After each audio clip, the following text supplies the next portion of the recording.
ನಮಸ್ಕಾರ. ಸಂಪೂರ್ಣ ನ್ಯೂಸ್ಗೆ ಸ್ವಾಗತ. ನಾನು ಮಹಾದೇವ್ ದಿಗ್ಗಾಂವ್. ಪರಪ್ಪನ ಅಗ್ರಹಾರ ಸೆಂಟ್ರಲ್ ಜೈಲಿನ ಕರ್ಮಕಾಂಡಕ್ಕೆ ಬ್ರೇಕ್ ಬೀಳೋ ಲಕ್ಷಣವೇ ಕಾಣ್ತಿಲ್ಲ. ಹಲವು ಶಿಸ್ತು ಕ್ರಮಗಳನ್ನು ಕೈಗೊಂಡರೂ ಖೈದಿಗಳ ಆಟಾಟೋಪ ಹೆಚ್ಚುತ್ತಲೇ ಇದೆ. ಇದೀಗ ಜೈಲಿನಲ್ಲಿರುವ ಖೈದಿಯೊಬ್ಬ ಸೆಲ್ನಲ್ಲಿ ಕುಳಿತು ತನ್ನ ಪತ್ನಿಗೆ ವಿಡಿಯೋ ಕಾಲ್ ಮಾಡಿರೋ ವಿಚಾರ ಇದೀಗ ಬೆಳಕಿಗೆ ಬಂದಿದೆ. ಈ ವಿಡಿಯೋ ತುಣುಕು ಈಗ ಸೋಷಿಯಲ್ ಮೀಡಿಯಾದಲ್ಲಿ ಸಖತ್ತು ವೈರಲ್ ಆಗಿದೆ. ಈ ಕುರಿತು ಒಂದು ಸ್ಟೋರಿ ಇದೆ, ನೋಡ್ಕೊಂಬನ್ನಿ.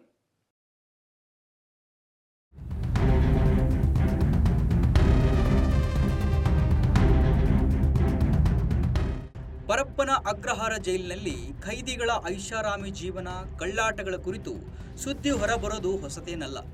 ಅದೆಷ್ಟೇ ಕಟ್ಟುನಿಟ್ಟಿನ ಕ್ರಮಗಳನ್ನು ಜಾರಿ ಮಾಡಿದ್ರೂ ಖೈದಿಗಳು ಮಾತ್ರ ತಮ್ಮ ಮನಸೋ ಇಚ್ಛೆ ಜೀವನ ನಡೆಸುತ್ತಿದ್ದಾರೆ. ಕೆಲವರು ಗ್ರ್ಯಾಂಡ್ ಆಗಿ ಬರ್ತ್ಡೇ ಆಚರಿಸಿಕೊಂಡ್ರೆ, ಇನ್ನು ಕೆಲವರು ಗಾಂಜಾ, ತಂಬಾಕು, ಸಿಮ್ ಕಾರ್ಡ್ ಸಾಗಾಟದಂತಹ ಅಕ್ರಮ ಚಟುವಟಿಕೆಗಳಲ್ಲಿ ತೊಡಗಿದ್ದು ಉಂಟು. ಇದೇ ರೀತಿ ಕೇಂದ್ರ ಕಾರಾಗೃಹದಲ್ಲಿ ಮತ್ತೊಮ್ಮೆ ವಿಚಾರಣಾಧೀನ ಖೈದಿಯೊಬ್ಬ ಸೆಲ್ನಲ್ಲಿ ಕುಳಿತೇ ತನ್ನ ಪತ್ನಿಗೆ ವಿಡಿಯೋ ಕಾಲ್ ಮಾಡಿರುವ ಘಟನೆ ಬಹಿರಂಗವಾಗಿದೆ. ಈ ವಿಡಿಯೋ ಈಗ ಸಾಮಾಜಿಕ ಜಾಲತಾಣಗಳಲ್ಲಿ ಸಖತ್ತು ವೈರಲ್ ಆಗಿದೆ.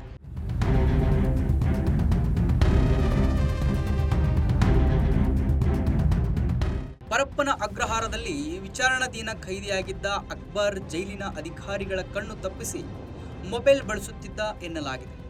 ಈತ ಜೈಲಿನ ಒಳಭಾಗದಿಂದಲೇ ಪತ್ನಿಗೆ ವಿಡಿಯೋ ಕಾಲ್ ಮಾಡಿ ಮಾತುಕತೆ ನಡೆಸಿದ್ದ. ಆತನ ಪತ್ನಿ ಈ ವಿಡಿಯೋ ಕಾಲ್ ಅನ್ನು ಸ್ಕ್ರೀನ್ ರೆಕಾರ್ಡ್ ಮಾಡಿ ಏಪ್ರಿಲ್ 9ರಂದು ತನ್ನ ಇನ್ಸ್ಟಾಗ್ರಾಮ್ ಖಾತೆಯಲ್ಲಿ ಪೋಸ್ಟ್ ಮಾಡಿದ್ಲು. ಏಪ್ರಿಲ್ 28ರಂದು ಅಕ್ಬರ್ ಜೈಲಿನಿಂದ ಬಿಡುಗಡೆಯಾಗಿದ್ದು, ಆತ ರಿಲೀಸ್ ಆದ ವಿಡಿಯೋವನ್ನು ಪತ್ನಿ ಹಂಚಿಕೊಂಡಿದ್ದು. ಸದ್ಯ ವಿಡಿಯೋ ವೈರಲ್ ಆಗ್ತಿದ್ದಂತೆ ಎಚ್ಚೆತ್ತ ಆಕೆ ಇನ್ಸ್ಟಾದಿಂದ ವಿಡಿಯೋ ಡಿಲೀಟ್ ಮಾಡಿದ್ದಾಳೆ.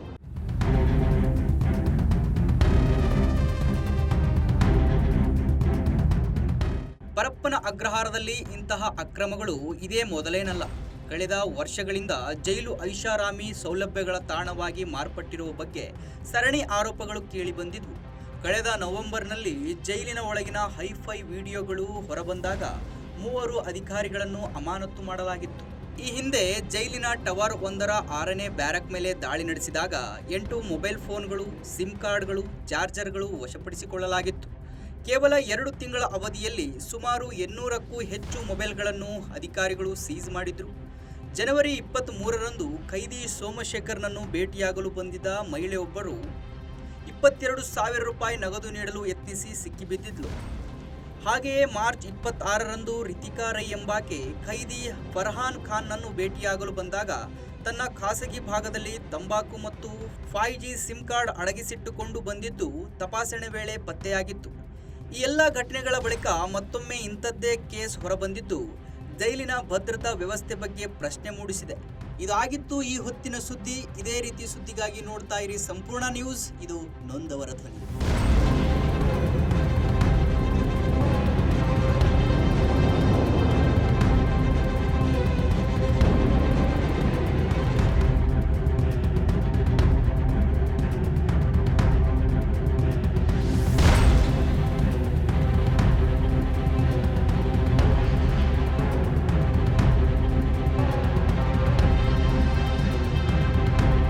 ಸಂಪೂರ್ಣ ನ್ಯೂಸ್.